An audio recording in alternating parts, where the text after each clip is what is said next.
A paz do Senhor, meus irmãos. Hoje é dia de entrevista, dia de podcast aqui na roça.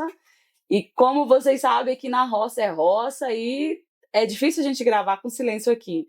Ó, tem até um mosquitinho voando na frente da câmera. Nós estamos na roça, gente, não tem jeito. Hoje eu estou com as convidadas muito especiais, que eu gosto muito. Hoje tem duas pessoas aqui pela primeira vez, né? Vamos fazer uma entrevista aí com duas pessoas, mãe e filha, já conto para vocês.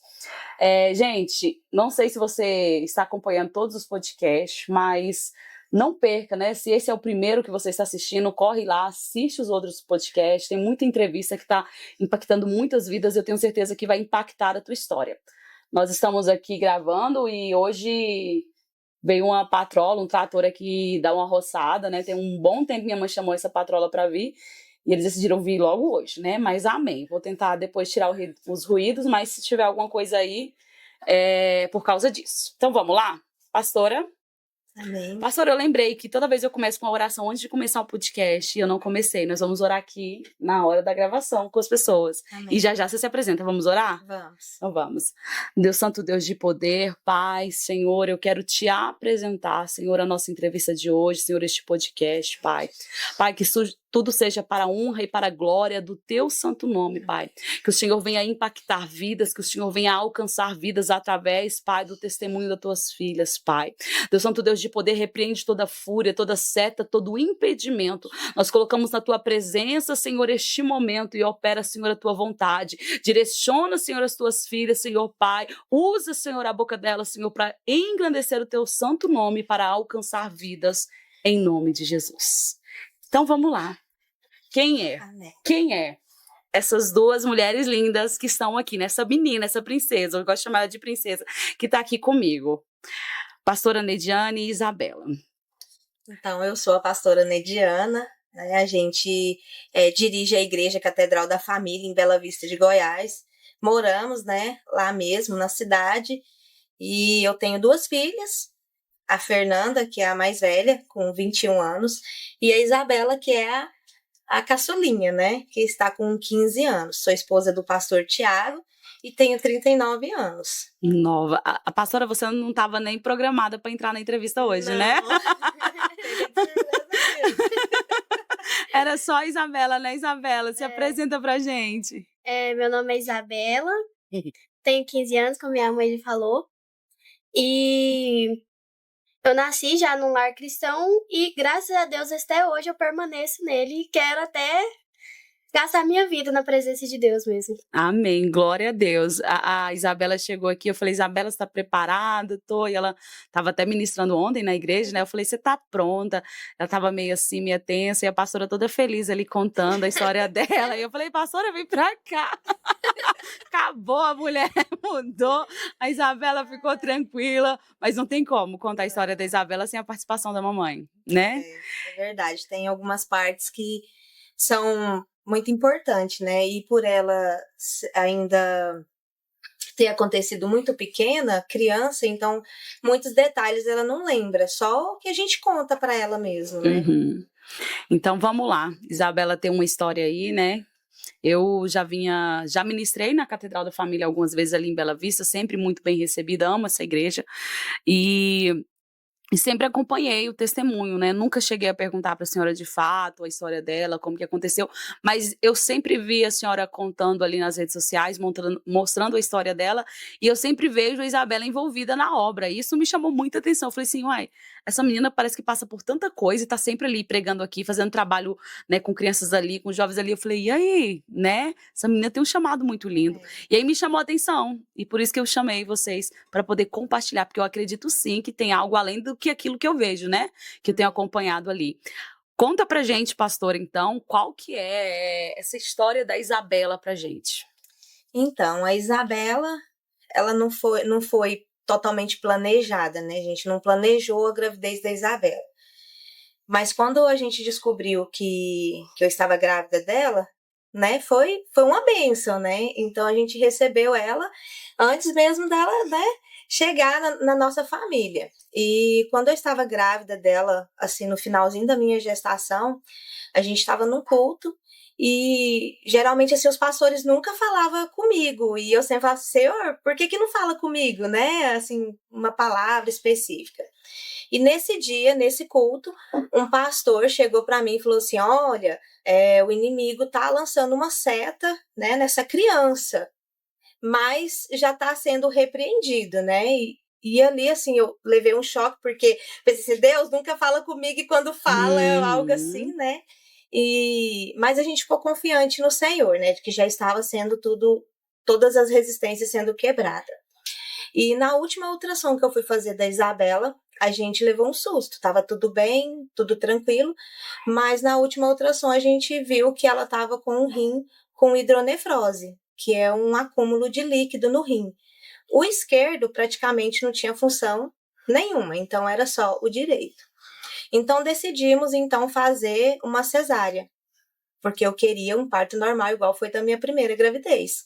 E foi fazer a cesárea porque poderia ter um sofrimento fetal, né, para ela. Ok, vamos fazer então. Fomos fazer, fizemos a cesárea, ela nasceu, né, o médico ele pegou ela, olhou, não, tá tudo certo, ok, vamos pro quarto. Fomos pro quarto, eu fiquei durante 3 dias, né, no hospital, e minha sogra ficou comigo, porque como eu tinha uma cara assim muito de menina, né, eles permitiram ela ficar comigo. E durante esses 3 dias ela não percebeu nada de diferente na Isabela. Mas mãe é mãe, né?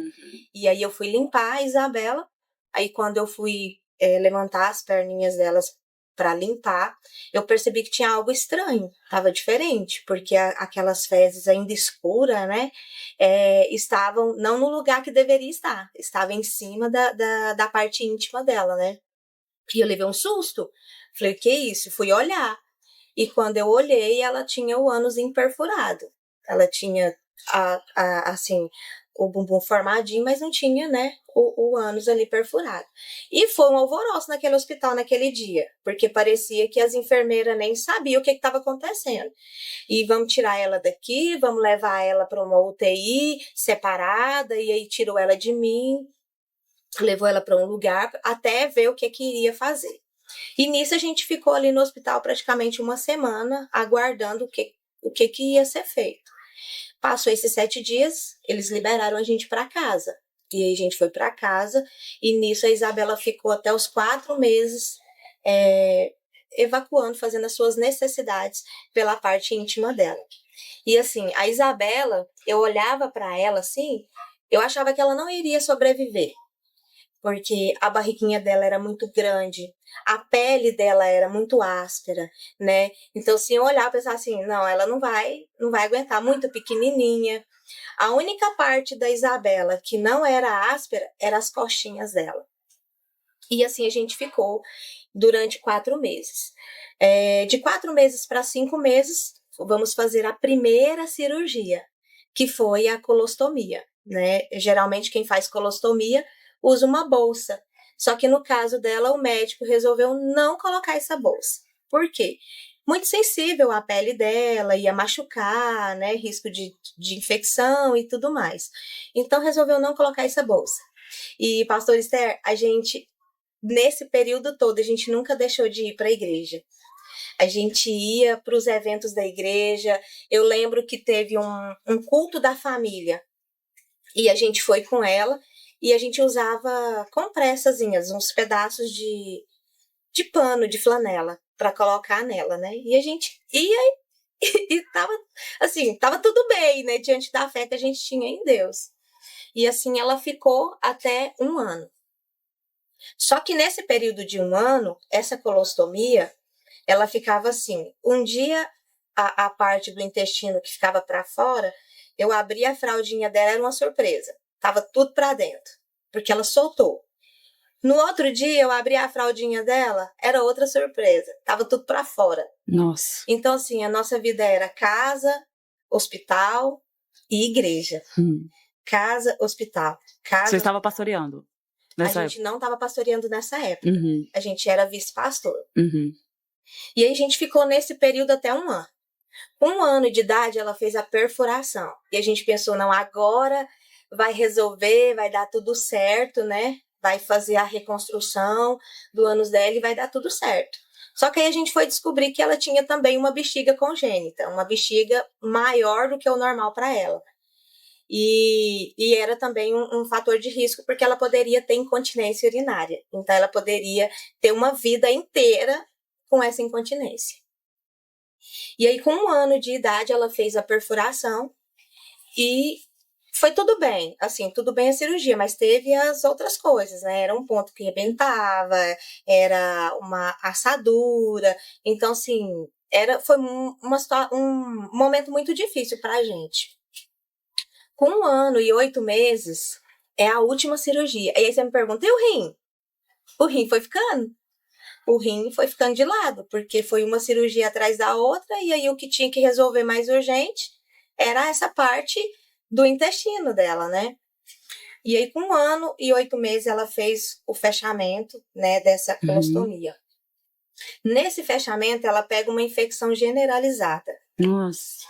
E aí, a gente ficou no hospital, a gente quase morou no hospital. A gente ficou muitos dias ali naquele hospital por causa dessa infecção generalizada. E você sabe que uma infecção generalizada atinge todos os órgãos. Todos os órgãos são atingidos. E o rim estava lá. Meu Deus. E ela foi desenganada pelos médicos. Os médicos falaram pra gente que ela estava respirando por causa do aparelho. Se tirasse o aparelho... 1 ano e pouco. 1 ano e 8 meses. 1 ano e 8 meses. Ela já não tinha mais veia para colocar nela. A testinha dela... A vida dela foi dentro de hospital, desde que ela nasceu. Dentro do hospital. Desde que ela nasceu. Nasceu, ficou no hospital e assim foi a nossa vida. Durante, aí, praticamente 15 anos. 15 anos, essa história. E aí ela pegou uma assadura, porque começou a usar, né, a parte anal dela. E essa assadura nada sarava. Nada curava. Nada. Tudo passava, a gente gastava com medicação, com pomada e nada. Mas um dia a gente foi pro hospital, eu lembro como se fosse hoje. A gente ficou um dia inteiro dentro daquele materno-infantil. E a Fernanda, a minha mais velha, foi comigo nesse dia. E nesse dia, pastor Esther, a gente estava desprovido financeiramente mesmo, sabe? Totalmente. E nesse dia a gente foi pela fé. E a gente lá ficou o dia inteiro. Chegou a hora do almoço. E como ela amamentava em mim, tudo bem. Eu já estava acostumada, né? Já estava, vamos dizer assim, um graveto, porque eu fiquei muito magra mesmo. E aí a Fernanda estava comigo na hora do almoço e passou aquele povo da cozinha, né? Para servir o almoço. E aí eu falei, e agora? O que eu vou fazer aqui, né? E aí ela chega lá assim, do nada. Ela fala assim, tem alguma Fernanda aqui? E geralmente eles não dão comida para quem tá no corredor de um hospital, é para quem tá internado. Tem alguma Fernanda aqui? E aí eu fiquei assim, tem a minha Fernanda, a minha filha chama Fernanda. A enfermeira olhou para mim e falou assim, então é para ela. Pegou uma marmitinha com o nome dela, Fernanda, e entregou para ela. Então assim, ali eu já vi que Deus estava ali, né? E nesse dia o médico passou uma pomada para ela que resolveu o problema da assadura dela, né? Então, assim, o rim foi ficando, a gente ficou focado nessa parte. Ela tinha um intestino com megacólon, que segundo os médicos, ela tinha que fazer uma cirurgia com 10 anos de idade para tirar uma parte desse intestino. Ela ficava 15 dias, ela chegou a ficar 30 dias sem evacuar. Nossa. 30 dias ela chegou a ficar sem evacuar. E a barriguinha dela só crescendo. Gigante. Ela tinha uma hérnia no umbigo. O umbigo dela levou 15 dias para cair. Geralmente é 7. Deixa eu te perguntar, pastora. No começo, assim, você passando por tudo isso, né? O que você... Você chegou um momento, assim, de se revoltar contra Deus? O que passava pela sua cabeça? Sim. Chegou momentos assim de eu brigar com Deus mesmo, sabe? De falar assim, Senhor, mas por que comigo, né? Por que eu? E aí eu ainda lembro de eu falar assim pra Deus assim, Senhor, eu nunca matei, eu nunca roubei, eu, né, nunca fiz nada assim de prejudicar ninguém. Por que eu? Então, assim, era muitos questionamentos. Eu lembro de Jó, quando ele ficava questionando a Deus, né? Por quê? Por quê? Por quê? E foi muitos momentos assim, mas esse período todo esse período, a gente nunca abandonou a Deus, sabe? Mesmo às vezes Deus calado, não nos respondendo, não nos dando resposta nenhuma, mas a gente estava ali. Mas questionamento sempre veio, sempre. Mas Deus, naquele tempo, estava calado com vocês. Calado, e eu sempre ali perguntando para Deus o porquê daquilo. Só que eu falo para você, foi o momento que eu mais orei na minha vida. Eu acho que assim, esse período todo foi o momento que eu verdadeiramente me converti. Eu acho que assim, a minha verdadeira conversão foi nesse momento, porque eu orava o dia inteiro, né? Orava e chorava e lia a Bíblia e buscava a Deus, mesmo Deus não me respondendo, mesmo com os meus questionamentos. Mas eu acreditava que tinha alguma coisa, porque não era possível eu ser escolhida e, né, não ter um propósito nisso tudo. E então, assim, foi o momento que eu mais busquei a Deus. Amém. E a minha família também, né? Porque a história da Isabela, ela não surgiu efeito só na minha casa. Foi assim, praticamente na cidade inteira. Ali em Bela Vista, as pessoas me conhecem como a mãe da Isabela. É você que é a mãe da Isabela? Né? Então, assim, várias igrejas, de vários lugares, orando por ela, intercedendo por ela. E a fé da gente foi, né, cada dia ficando mais forte. E quando ela estava entubada, eu lembro que na UTI não pode ficar ninguém acompanhante. Mas eu ficava. As enfermeiras deixavam eu ficar. Porque eu ficava quietinha lá do lado dela, assim, o tempo todo, chorando e orando. Chorando e orando. E elas deixavam eu ficar lá, naquele lugar, sabe? E aí um dia a gente estava vindo embora. Tava até assim, meio chuvoso esse dia. E quando a gente estava virando a esquina para ir para casa, porque não podia ficar no hospital, não podia dormir lá, né? A gente estava indo para casa, a enfermeira me liga. Aí ela fala assim, eu queria falar com a mãe da Isabela. Eu falei, sou eu. Ela falou assim, então volta para cá agora. Aí eu voltei. Eu pensei, meu Deus, ela foi embora, né? Já penso o pior, né? Desse jeito. O pior. Só que eu cheguei lá, ela já estava acordando, voltando da anestesia, que ela fica sedada, né? Tava voltando da sedação e já tava chamando mãe. E assim, ali foi um momento assim muito emocionante, né? Porque eu pensei assim, nossa, Deus tá agindo, Deus tá ouvindo. E aí ela foi só melhorando. E o rins dela? Chegou nesse ponto de vocês? E o rim? Ficou totalmente esquecido nesse processo todo. Aí a gente foi para casa, a gente fazia algumas ultrassom, né, para acompanhar e tudo mais, mas nunca chegou a fazer um tratamento contínuo com ela. Ela tinha muita infecção, muitas infecções. A gente ia em vários médicos e eles passavam antibiótico, um antibiótico atrás do outro. Só que não descobria a causa, porque o rim dela tinha uma função ainda boa, né? Só que eles não descobriam a causa das infecções. Aí um dia a minha sogra falou assim: você já levou ela num especialista? Não. Então eu vou pagar essa consulta para você levar. E assim ela fez. Ela pagou a consulta na mesma clínica que depois ela foi fazer hemodiálise. E a médica, na primeira consulta, ela falou assim: você já fez esse exame? Um tal exame que eu não sei falar o nome agora, né? Aí eu falei: não. Então você vai fazer. Aí a gente fez. O caso dela, se tivesse descoberto no primeiro grau, segundo grau, até no terceiro grau, dava para resolver com medicação. Só que o dela estava no 5º grau, então era cirúrgico. Nossa. Aí foi quando ela foi fazer outra cirurgia para corrigir esse refluxo que ela tinha no rim.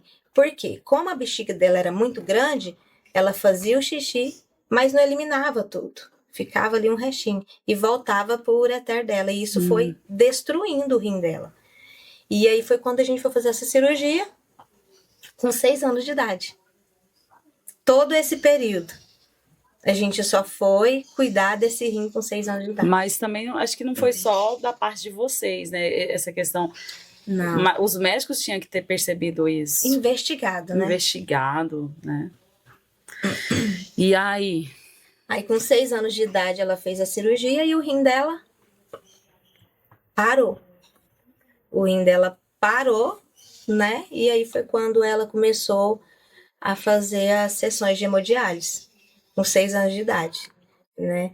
Um detalhe, assim, importante, que eu lembrei aqui agora, foi que quando ela estava nesse processo cuidando da parte intestinal, depois que ela fez a reconstrução anal dela, ela ainda assim, nos primeiros meses, ela ficou com um pouquinho de sequela, então ela tinha que usar fralda para ir para a escola, que ela começou a estudar.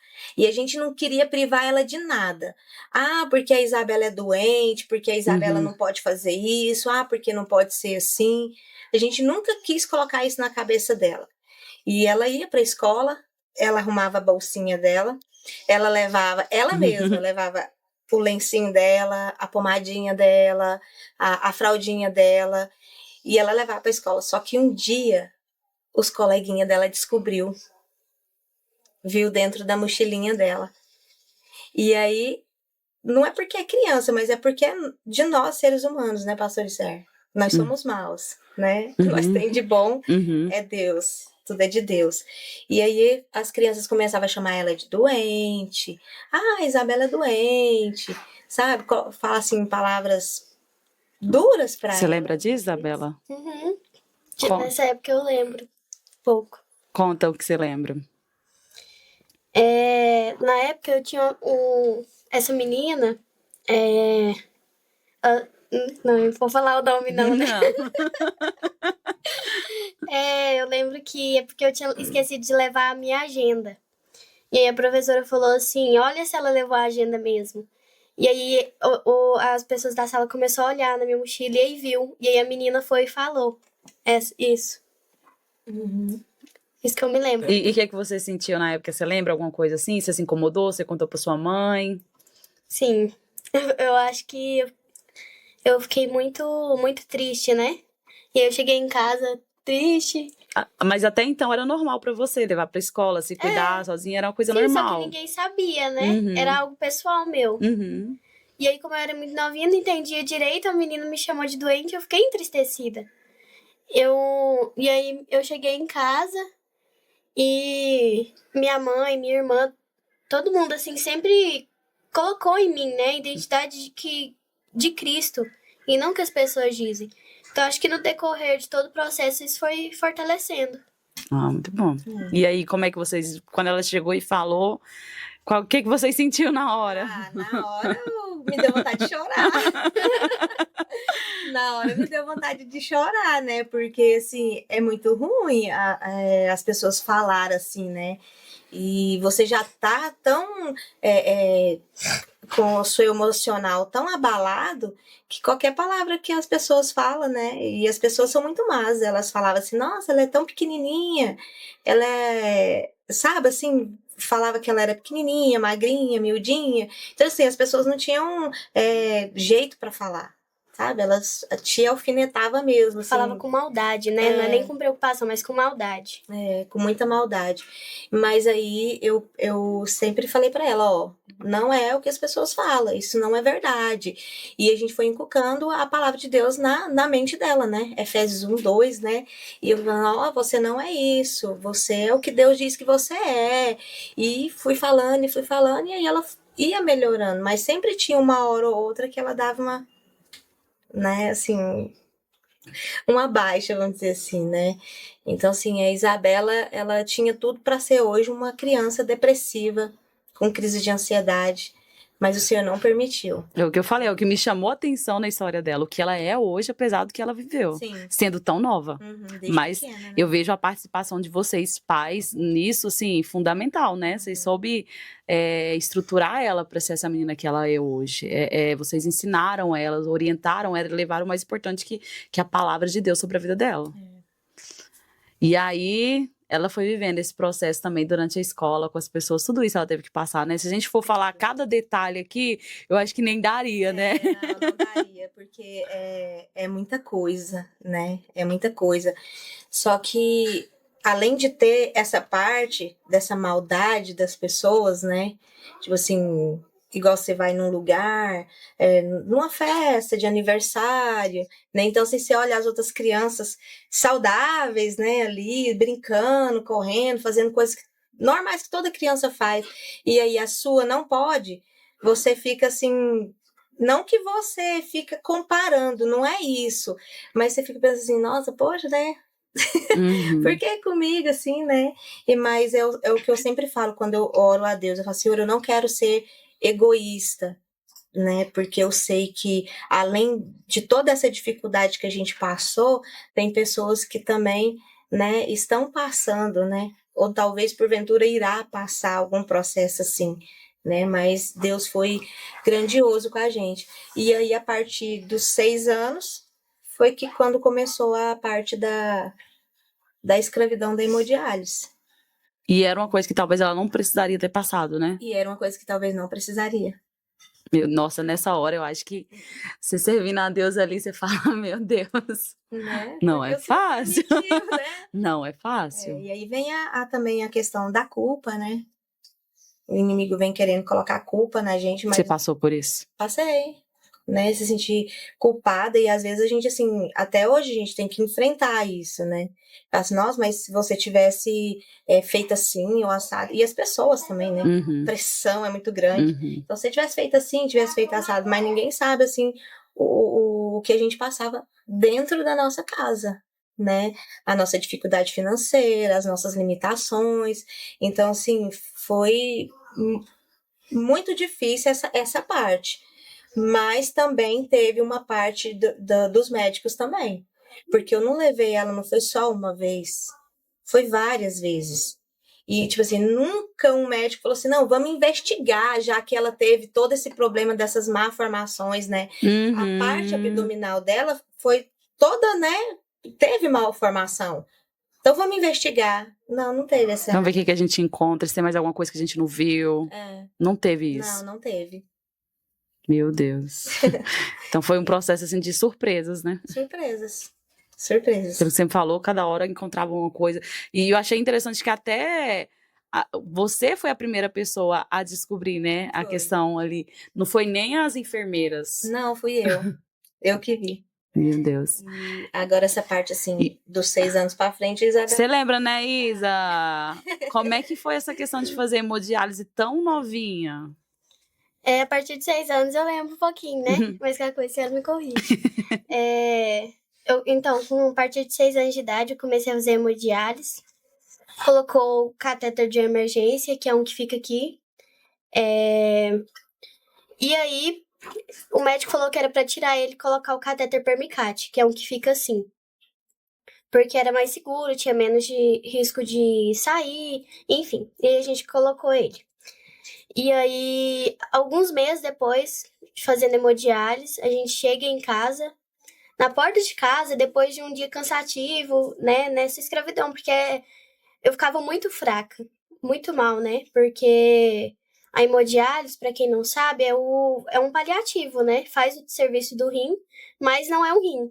Então, assim, eu ficava naquela máquina, puxava meu sangue, eliminava o líquido, purificava o sangue, né? Mas dá muita fraqueza, dá muito mal-estar.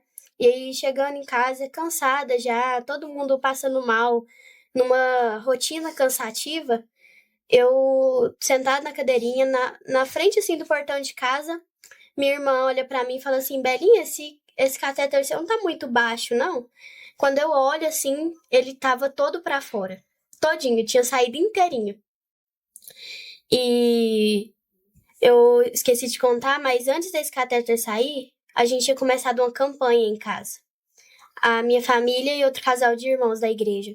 A gente tinha começado essa campanha e a gente orava, a gente cantava hinos da harpa. E aí foi que, após alguns dias de campanha, esse catéter saiu. E mais ou menos uma semana depois, alguns dias depois, a clínica que eu fazia hemodiálise, a água da clínica foi contaminada. Tanto é que uma pessoa morreu, um senhor morreu e 35 pessoas passaram mal. Então, tipo assim, talvez eu poderia ser uma daquelas 36 pessoas que passaram mal, ou estar junto com aquele senhorzinho que morreu.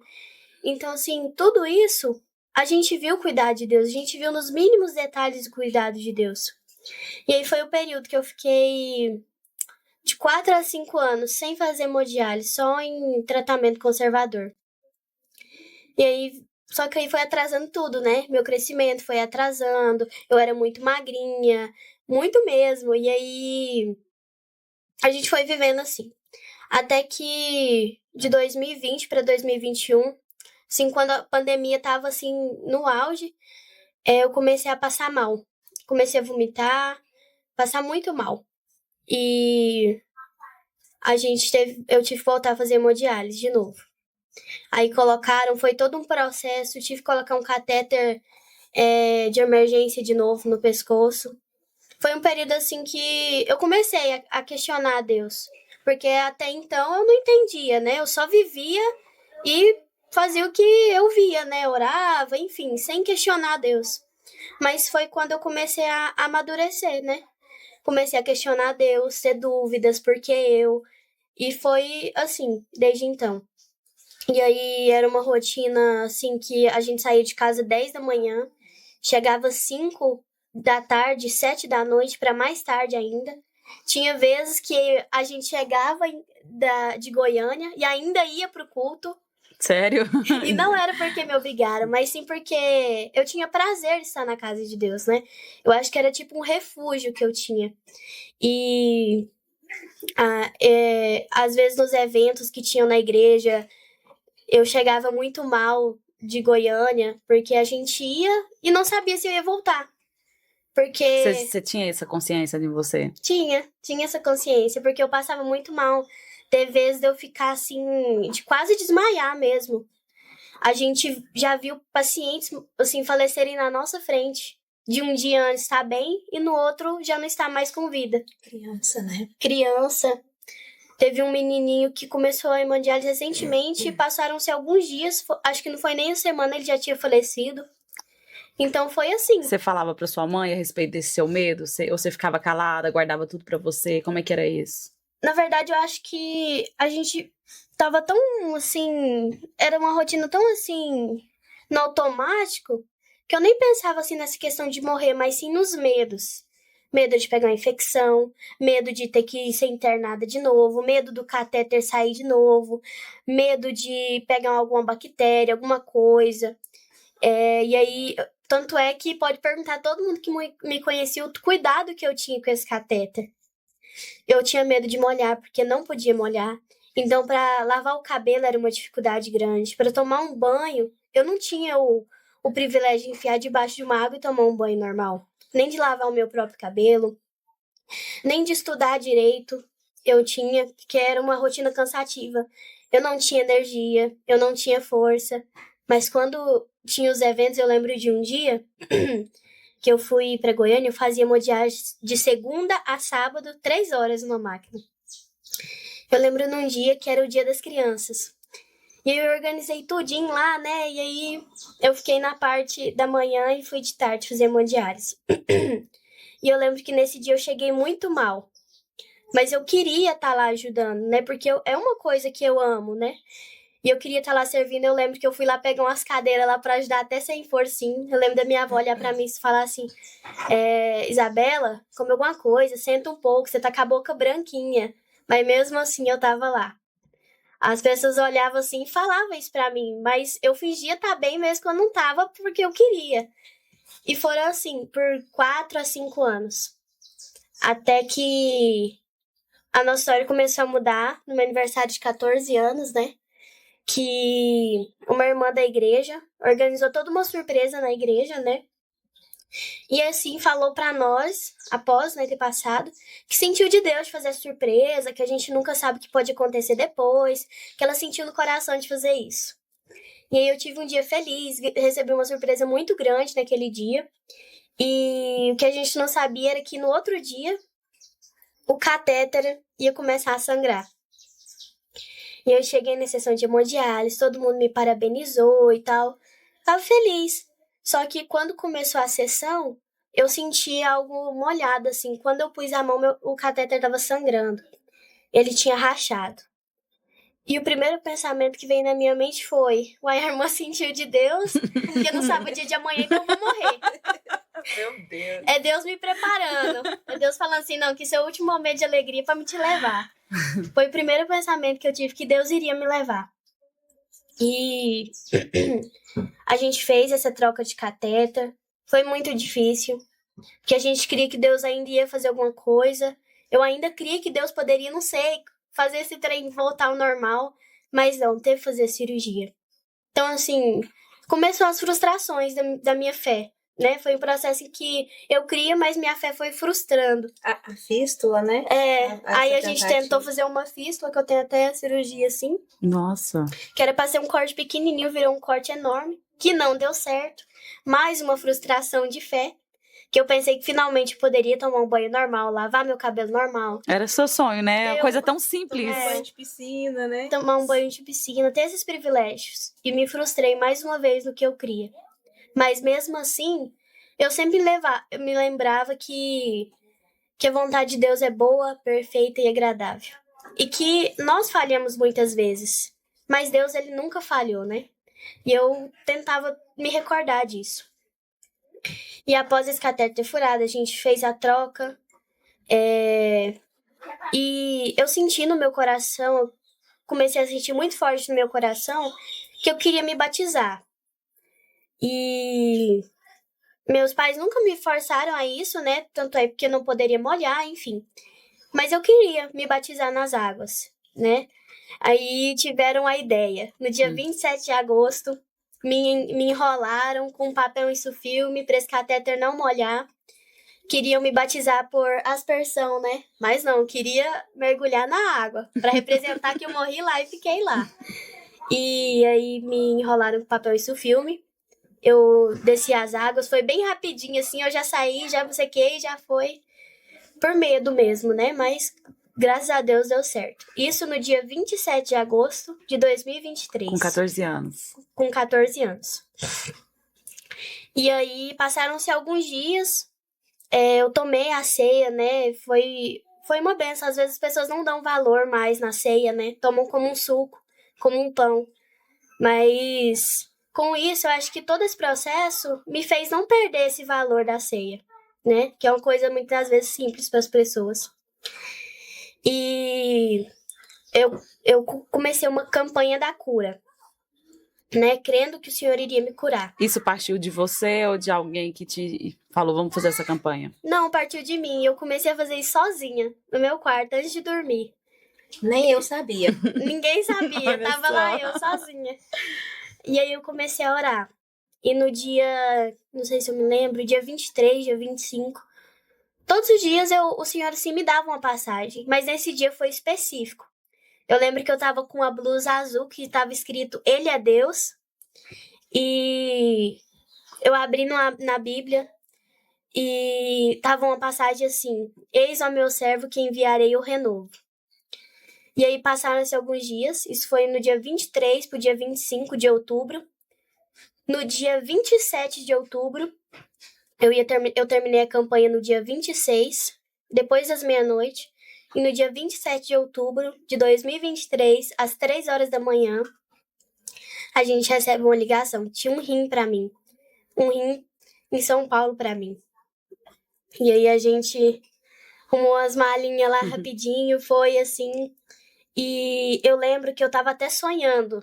Eu acordei às 3 horas da manhã e quando eu acordei, eu tava sonhando com uma música, aquela música que diz assim: confio em ti. Então eu acordei com essa música na minha mente. E aí a gente foi pro aeroporto e entregou nas mãos de Deus mesmo as passagens, tudo. E deu tudo certo. E aí eu lembro que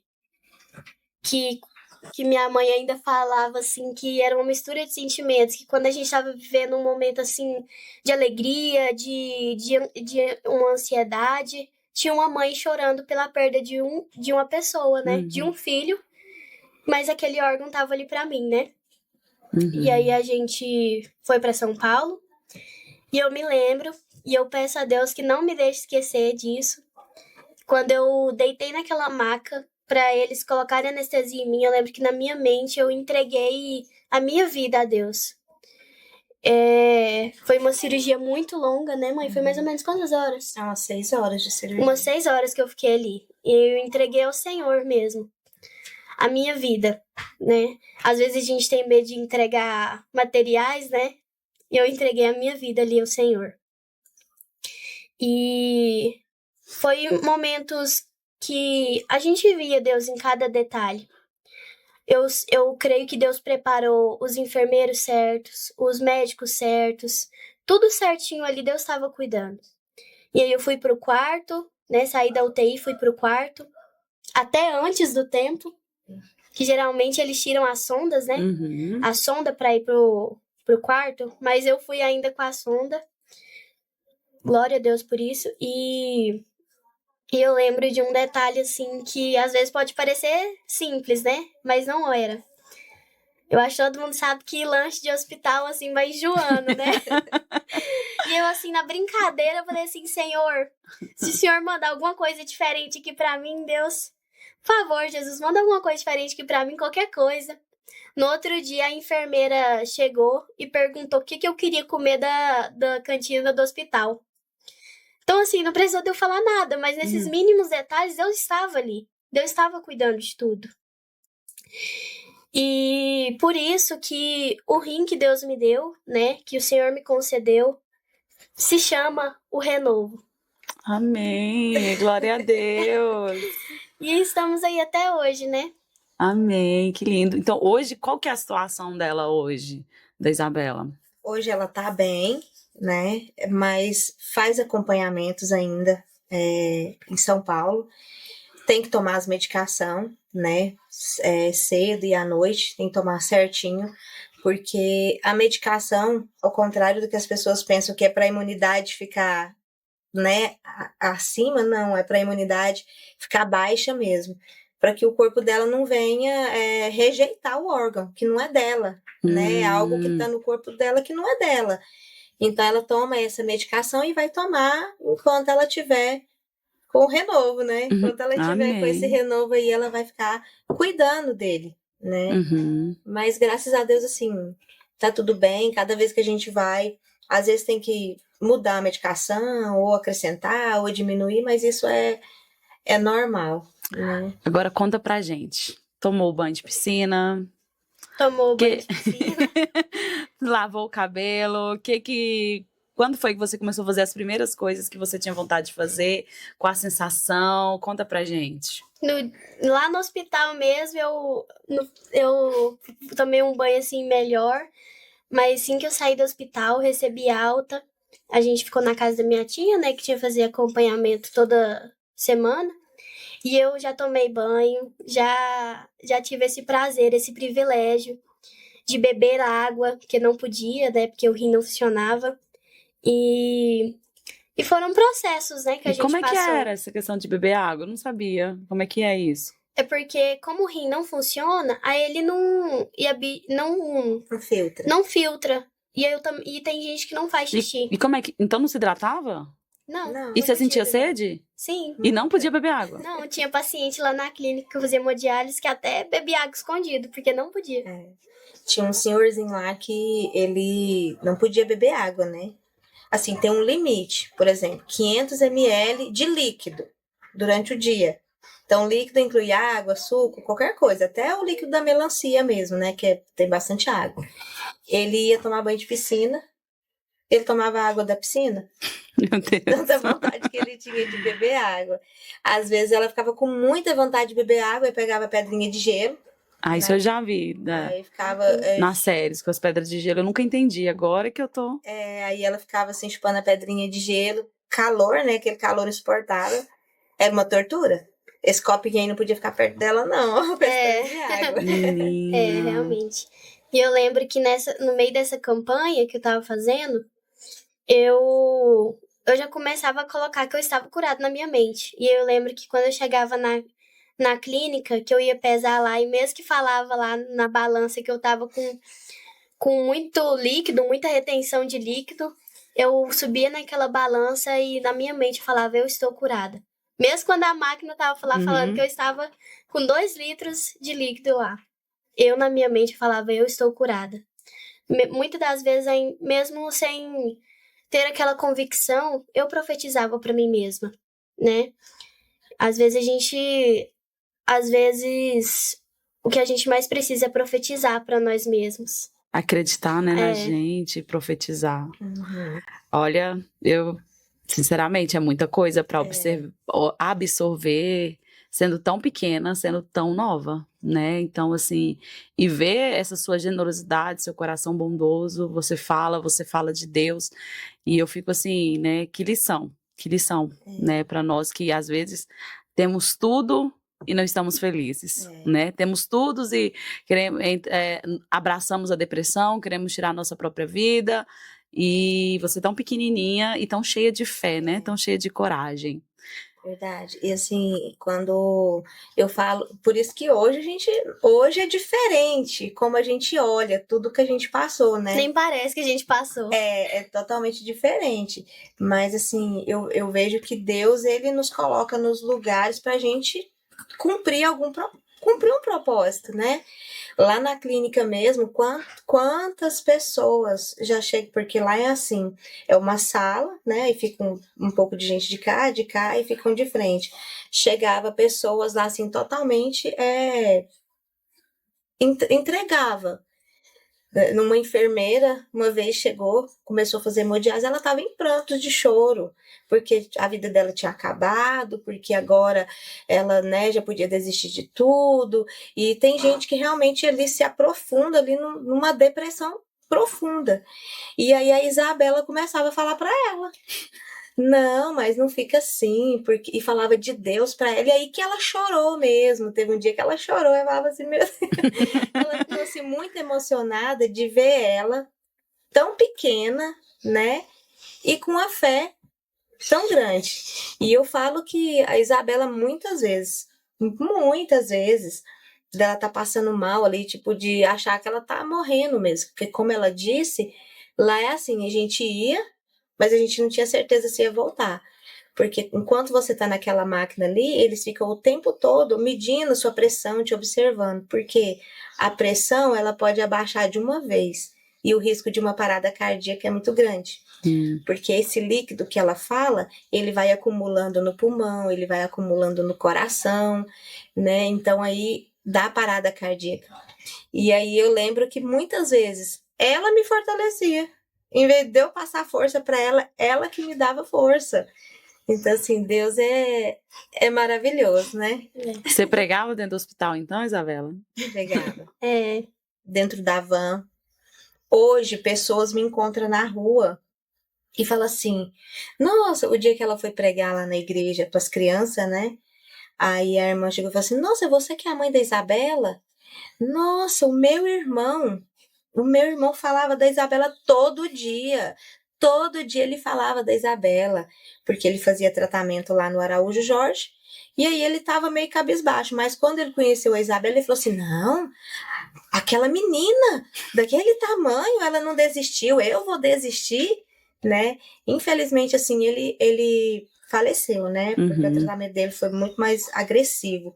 Mas a irmã dele falou assim, nossa, a Isabela, ele falava todo dia dela, e lá em casa, todo mundo conhecia a Isabela, de falar, porque dentro da van, aonde a gente ia? Aonde a gente ia? Na igreja, principalmente, porque na igreja ela sempre envolvida nas coisas de Deus, e às vezes eu falo, Isabela, descansa, né? Fica quieta, e ela, não, mãe, é lá que eu preciso estar, é lá que eu recebo força, não é aqui, é lá, e eu falava, então vamos, e ela ia, e saía bem melhor, né, Isabela? certeza. Qual que é o seu dom, assim, na igreja que você exerce, assim, seu ministério? Qual área que é louvor, é palavra, é liderança? Como é que é questão do seu ministério?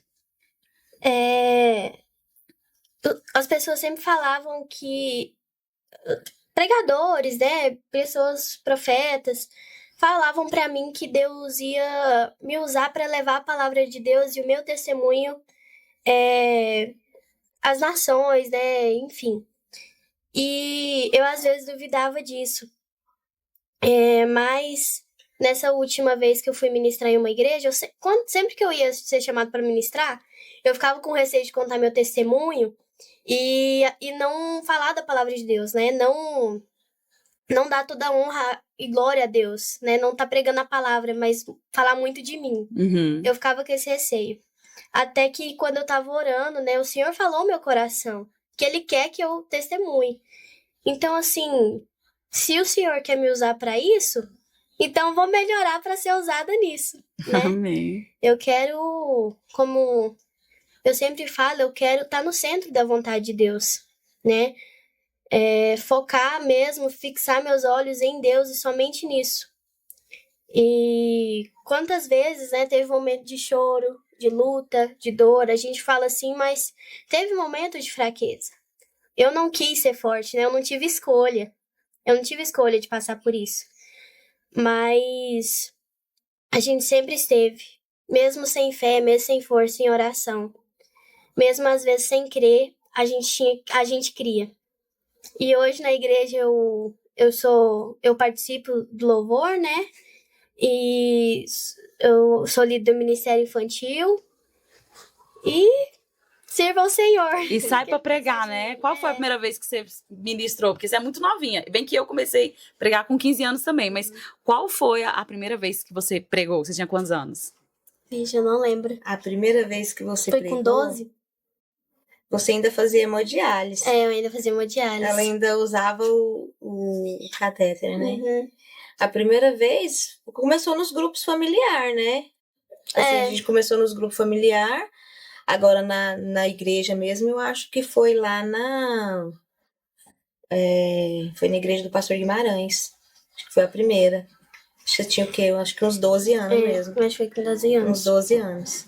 Novinha. Eu acho muito, muito lindo ela tão nova e já ter esse pensamento, né? Acho que qualquer pessoa que surpreender, fala assim, eu vou falar mais de mim do que falar de Deus, né? É muito interessante. Mas é o que nós estávamos conversando aqui em off, né? Tem muitas pessoas que às vezes passam por isso, né? Sim. E o seu testemunho vai renovar as forças e a fé dela, né? Dessa pessoa. E é muito interessante sempre mostrar isso, que vocês nunca deixou de orar, nunca deixou de fazer a vontade de Deus, né? Mesmo se perguntando tantas vezes, Senhor, por quê? Mas vocês sempre viveram em obediência ao Senhor. Tanto que hoje você, né, está aqui hoje contando, né, hoje um tempo novo que você está vivendo na sua vida. E isso é muito importante. Como que você vê a Isabela daqui a alguns anos? Como eu me vejo daqui a uns anos? Uai, eu me vejo daqui a alguns anos. Eu quero me aprofundar mais na presença de Deus. Eu quero ter mais intimidade com Deus, né? Desde que eu era mais nova, eu sempre orava a Deus, pedia a Deus intimidade. Mas não tinha ação de ter intimidade, né?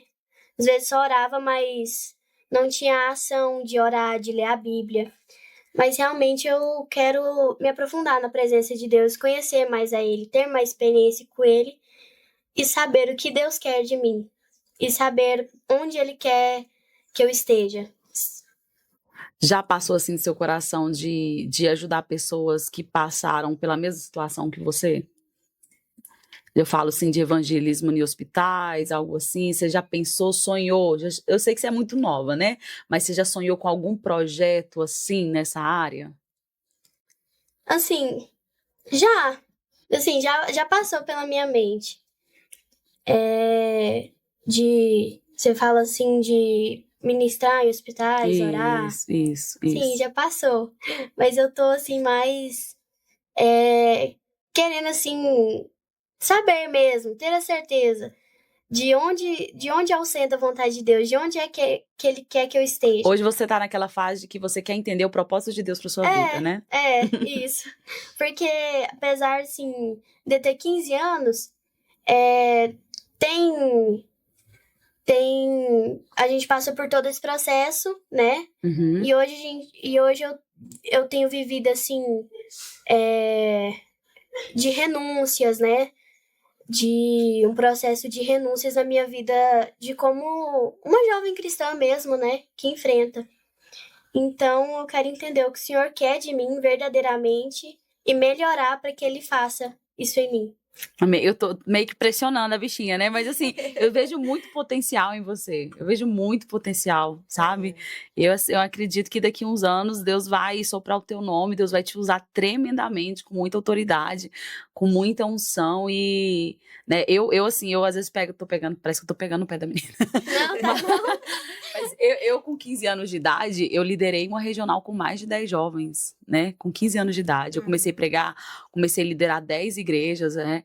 Então, assim, e eu olho para você e eu vejo essa mesma capacidade, né? Essa mesma intensidade de buscar a Deus, de fazer a obra do Senhor. E eu sei que Deus vai te usar, né? Você não passou o que você passou em vão, né? Então, assim, hoje você tem experiência que muitas pessoas não têm, né? Como se diz, tem uma estrutura psicológica, emocional e espiritual que tem pessoas que já estão assim, vividos há muitos anos e não tem, né? Então, assim, a gente percebe, né, que ela tem estrutura. Então, eu acho muito lindo. Hoje, você olha para ela e você tem essa expectativa que um dia Deus vai... Tem. Eu vejo, assim, que Deus vai usar ela muito além do que ela pensa, sabe? Porque Deus já usa ela, né? Assim, para falar muito, e eu vejo que Deus ainda vai usar ela muito mais na questão também de ministrar a cura, sabe? De derramar uma unção mesmo sobre a vida dela. Eu vejo isso porque é promessa de Deus, né? E hoje eu vejo, assim, que da gente estar aqui, de tantas outras igrejas dela aí, de eu ter que levar ela, né, para ministrar e tudo, eu vejo que é o cumprimento de promessa do Senhor, porque muitos já falaram, né, orando e falava, vai chegar um tempo que vocês vão ter que se dividir, o pastor vai ter que ficar aqui e vocês vão ter que estar lá, e tá acontecendo isso, né, tipo assim, dele ter que tomar conta lá da igreja e a gente ter que levar ela para ministrar a palavra, para fazer com que as pessoas venham reacender a fé, né? Ter mais fé. Olha, hoje, talvez você começa a entender o porquê de muitos processos, né? Sim. E eu acredito que com o passar dos anos, você vai compreender ainda melhor, né? Por que Deus às vezes permitiu certas situações. Porque acho que através da vida dela, muitas e muitas vidas vão ser alcançadas. Mas, assim, de tudo que vocês passaram, mas já tá chegando ao fim dessa entrevista, você viu que o trator acabou e a bomba ligou, né? Mas amém, glória a Deus, tá muito, muito bom o testemunho dela. De tudo que vocês passaram, assim, algo que vocês lembram, assim, que mais marcou de vocês em relação de dificuldade? Que mais marcou? Que você não esqueceu, assim, em relação à dificuldade. Foi quando a gente descobriu todas as malformações dela. Que a gente não tinha um plano de saúde, a gente estava passando muita dificuldade mesmo, financeira, porque eu assim, também não tinha uma autonomia igual hoje eu tenho, de vir aqui sozinha, né? Não tinha, tudo eu dependia do pai dela para levar, para buscar, leva no hospital, leva numa clínica. Então, assim, de eu ficar horas e horas numa clínica para ela fazer um exame, terminava eu ter que esperar, né? Então, assim, para mim, essa fase dela pequenininha, para mim marcou muito, muito mesmo, assim. Tem detalhes que eu jamais vou esquecer, né? Igual o fato da Fernanda ter recebido aquela sopinha ali, sabe? Então, assim, são coisas que você, naquele momento, às vezes a gente não entendia, mas hoje eu faço, não, mas Deus cuida, parece até clichê a gente falar, né? Mas Deus cuida realmente dos mínimos detalhes, dos mínimos detalhes. Então, me marcou muito essa parte. Se as pessoas começarem a observar, pastora, Deus, quando ele permite o cristão passar por provações, a gente vê o cuidado dele, né? Tipo assim, eu tô tratando, mas eu tô cuidando. Sim, Né? sim. E Tô às vezes, provando, mas tô cuidando. e coisas pequenas, né? Assim, que para as outras pessoas talvez possa parecer pequeno, mas pra gente é como se Deus falasse assim, ó, eu tô aqui. Tá? Eu tô aqui. Igual quando eu comecei a levar ela pra clínica, porque o Thiago começou a chegar muito atrasado no serviço, porque ele tinha que levar e tudo mais, e eu não tinha uma carteira, né? Dirigia dentro de Bela Vista, mas mal, né? Aquela coisa, com medo ainda, insegura, porque Deus trabalhou muito na minha vida, através da vida da Isabela, pastora. Quem me viu e quem me vê naquela Bela Vista. Quem me viu e quem me vê. Então, assim, eu não andava de cabeça erguida, eu andava de cabeça baixa, eu era uma pessoa muito tímida. Pra falar, meu Deus! Você teve que se transformar, né? Porque a situação pediu. Sim, a situação pediu, né? Então, assim, eu tive que enfrentar meus medos, eu tive que enfrentar o medo de andar de avião, eu tive que enfrentar meu medo de dirigir dentro de Goiânia. Então, assim, a minha vida foi totalmente transformada também. Por causa dela. Então, assim, às vezes eu chegava lá e falava assim, Senhor, ó, a minha vaga, porque para estacionar, né? Só o Senhor. Eu tenho um amigo da E vaga. eu falava assim, Senhor, a minha vaga, hein? Senhor, eu quero na porta. Tem um amigo meu que Não fala é que todo sombra. crente tem sua vaga. Tem. E é impressionante, quando a gente ia chegando, Tava lá a tava lá a vaguinha. vaga, impressionante. Às vezes não tinha vaga, chegava tinha um cone, falava assim, estaciona aqui, sabe? Então, assim, eu falava assim, ô Deus. Você via Deus nisso. É Deus. Aliás, eu vejo Deus em tudo. Em tudo eu vejo Deus. Tudo. E você, qual a parte assim que para você te marcou em relação de dificuldades nesse processo todo que você passou? De dificuldade. Eu acho que São muitas dificuldades. são muitas né? dificuldades pra escolher a pior. Eu acho que dificuldades. Foi quando aconteceu do catéter ter furado. Porque já tinha tido muitas frustrações, né? Aí disso acontecer, surgiu medo, surgiu angústia, né? Qual que era o perigo desse catéter ter... Como é que é? Que a gente não Só entende. o fato de você estar com aquele catéter, você tem vários riscos. Porque ele fica ligado a uma artéria sua. Então, bem próximo do coraçãozinho, né? Então, o risco de infecção é uma porta gigantesca aberta para pegar uma infecção.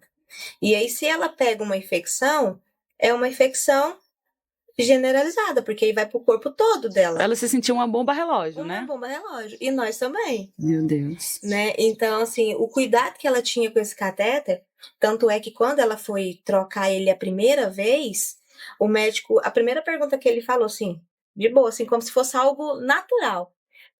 Quantas infecções ela já teve? Nossa. Aí eu, Nenhuma. Aí ele virou pra nós e falou assim, nenhuma? Eu falei, não, nenhuma. Porque ela tinha muito cuidado. Os enfermeiros iam limpar, cuidar. Ela era até chata, sabe? Às vezes, assim, mas não era. Era muito medo. Mas é medo, né? Depois. Nossa, ela viveu com esse medo, né? Viveu com essa bomba relógio, Meu né? Deus. Aquele do pescoço de emergência, ela usou várias vezes, né? Tem vários Tem até sinalzinhos aqui. marquinho aqui. A primeira vez que ela foi colocar, o médico, assim, foi muito, né, assim, cuidadoso para falar com a gente, né? Ele chegou lá e falou assim, olha, o risco desse catéter aqui, vou avisar vocês que a gente pode furar o coração, pode furar o pulmão, pode isso, pode aquilo. Então, assim, ele, sabe, colocou a gente... Mas é o trabalho dele, ele tem que falar mesmo o que pode acontecer. Então, assim, é muito perigoso, é uma porta aberta. Então, o dia que isso saiu do lugar, Não, como eu disse, né, no dia anterior teve um momento lá todo feliz, aí no outro... Eu também achei. Você pensou que Eu nesse também. dia... Eu também fiquei com medo. Eu acho que todo mundo pensou isso, né? Foi. Que ela falou lá que sentiu de Deus, que a gente não sabe, o que pode acontecer. E no outro dia acontece E no outro dia acontece isso. E aí depois ela começou, não, eu quero me batizar. E eu pensei, pronto, Deus tá preparando ela mesmo. A gente ia agora, né? Só que uma coisa que eu lembrei que muito importante, que eu não posso deixar de falar, pastora Esther, foi quando ela fez essa campanha que eu não sabia. E aí teve um dia que eu tava muito, muito angustiada mesmo, muito. Porque não foi só uma troca de catéter, foram várias trocas de catéter, né?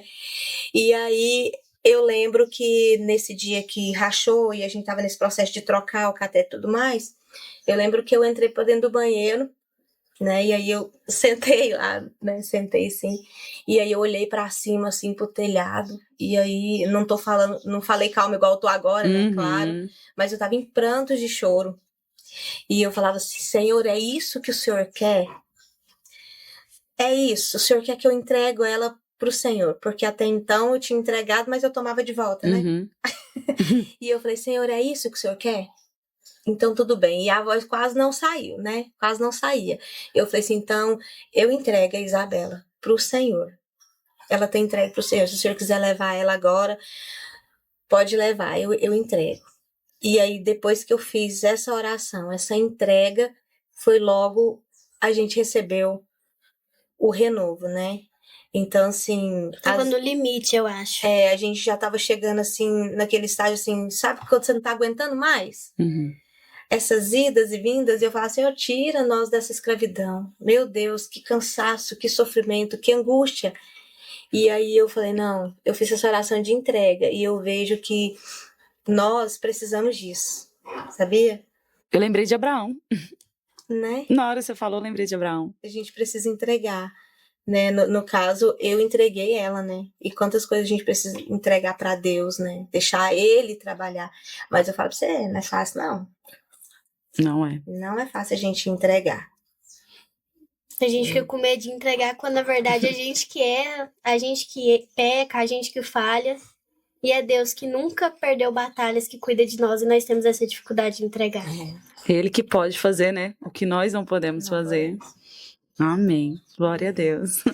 Gente, o que é que vocês têm para dizer por pessoas que estão passando por essa situação? Vou deixar a pastora falar e depois você fala, Isa. O que você tem para dizer para mães que estão com os filhos, né, também, né, passando por enfermidades, ou não só necessariamente o filho, mas algum parente? O que você tem a dizer para essas pessoas? Só essa parte da entrega, eu já achei uma palavra assim, fundamental, que todo mundo precisa entender isso. Sim.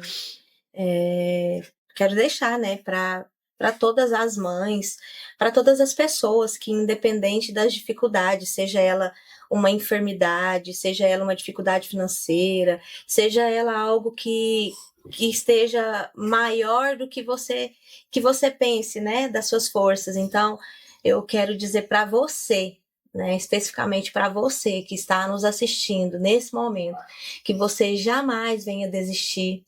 Não desista, não entregue os pontos, né? Em vez de você desistir, eu sei que falar isso aqui, a gente falar é fácil, mas eu falo com convicção para você, né? Entrega para o Senhor, entrega o que precisa ser entregue.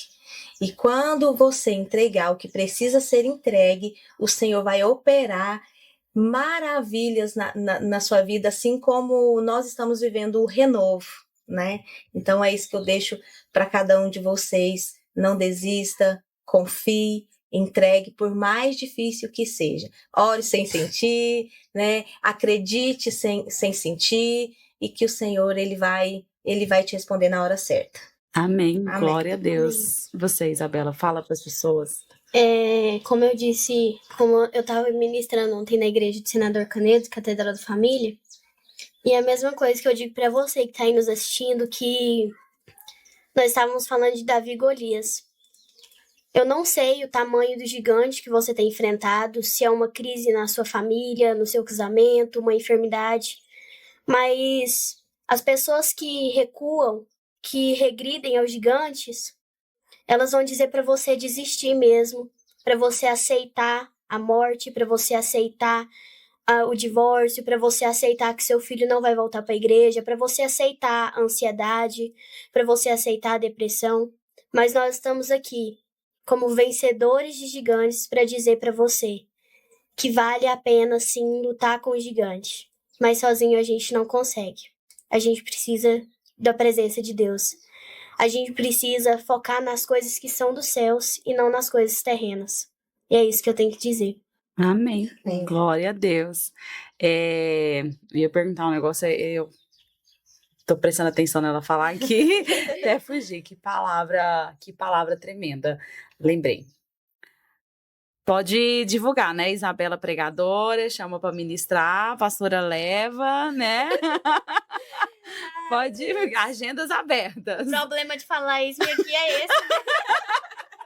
É uma graça também, né? Ficou até vermelho da cor da roupa, ó, assim, ó. Divulgar agendas abertas, ministra para jovens, para crianças, né? Onde Deus chamar. Tá preparada para esse momento da sua vida? Uai, eu acho que Deus tem preparado, tem me moldado a isso.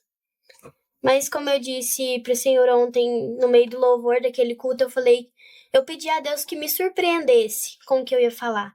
E todas as vezes que eu vou ministrar, eu peço a Deus que a partir do momento que eu subo no altar, eu falo para Deus que não seja eu, mas seja Ele. Então, quando eu subo naquele altar, eu falo, Senhor, agora é o Senhor, não é eu mais. E assim Deus tem feito. Ele tem me surpreendido com o que Ele tem feito na minha vida. Em questão de palavras, em questão da ousadia que Deus tem me dado, que eu não me vejo. Quando eu me vejo de antes, quando eu me vejo ministrando, eu não me vejo. É só o Senhor mesmo que eu vejo. Amém, glória a Deus. Você falou uma coisa também que eu não esqueci, você disse que, né, que quer gastar todos os dias seu na presença do Senhor. E agora, né, hoje você tendo, né, possibilidade de fazer o que antes o que você passou te limitava. Hoje você tem essa garra, né? A garra você já tinha, né? A força, a determinação você já tinha. Agora imagina essa menina, né? Podendo fazer coisas que antes ela não podia, né? Até onde Deus vai te levar e o que você vai fazer. Que você continue assim, né? Amém. E que a sua família continue te abraçando, a sua igreja continue te abraçando da forma que tem te abraçado. Parabéns, pastora, né? Amém. Pela sua força, determinação e por ter criado tão bem ela, porque assim, eu sei que você não estava com o seu psicológico bem, né? Eu sei tudo que você passou não foi fácil, mas eu vejo que você não transmitiu isso para ela, né? Na verdade, se ela tinha, você foi o espelho dela, então se ela conseguiu demonstrar essa força, é porque eu imagino que o tempo todo você conseguiu passar essa força para ela, então parabéns. Eu choro várias vezes, né? Porque eu vejo essa garra, ela viu em alguém, né? E ela viu em você, parabéns. Amém. Amém. Glória a Deus. Que Deus abençoe vocês grandemente. Eu acho que essa entrevista, não sei se foi 1 hora mais ou menos, mas é isso. Estou muito feliz de vocês terem contado aqui um pouquinho da história de vocês. Amém. Pra gente, que apareça mais podcast pra você aí, né? Amém. O ano passado eu tentei trazer ela pro Encontro de Vaso, não foi? Pra um evento. Foi. Esse ano, de novo, vamos ver se você vai estar disponível pra me atender aqui no Couto na Roça, que você é muito chique. Amém. Amém. Você de casa, Deus abençoe sua vida. Compartilha esse vídeo com alguém, né, que também precisa ouvir, ser abençoado através dessa palavra, desse testemunho. E nós estamos aqui cada semana com uma entrevista nova, um podcast novo, e que Deus abençoe a sua vida. Amém. Obrigada para vocês. Amém.